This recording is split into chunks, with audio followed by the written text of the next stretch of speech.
Bienvenue à Héronville, commune de 600 habitants située dans la communauté de communes des Portes de Meuse.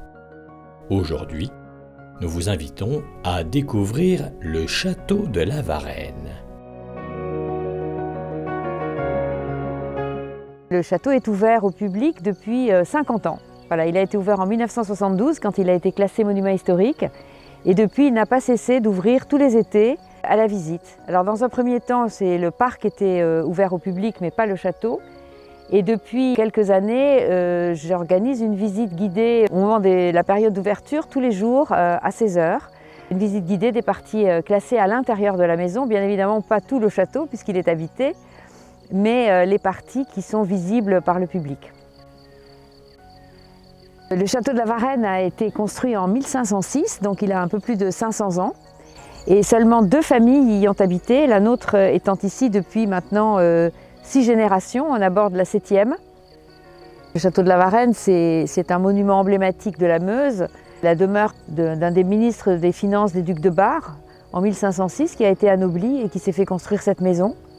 C'est une maison familiale avant tout, ce n'est pas un château de roi, mais c'est un château qui a des décors et une authenticité assez exemplaires et qui présente quelque chose de très rare. C'est son plafond à caisson Renaissance dans le vestibule, qui est en pierre, sur une portée d'à peu près une dizaine de mètres. Donc quelque chose de rare et d'unique qui fait penser au château de la Loire, puisque c'est un décor très royal qui a été demandé par le premier propriétaire, qui était d'origine italienne et qui s'est fait construire un plafond à l'antique d'inspiration romaine. À l'intérieur, tous les décors 18e ont été conservés, ce qui est assez rare dans nos maisons. Beaucoup de châteaux ont été malheureusement dépecés. Celui-ci a eu la chance de ne jamais être abandonné et donc d'avoir gardé tous ses décors. Quant au parc, c'est un parc 19e qui a été dessiné et conçu par un paysagiste à la demande de l'arrière-arrière-arrière-grand-père de mes filles, M. de Massy, qui a été préfet de la Meuse, et qui a épousé la jeune fille de la maison et qui s'est consacré avec beaucoup d'amour à cette maison en mettant l'électricité, l'eau et le chauffage en 1880 et en concevant ce parc magnifique bordé par la Sceaux.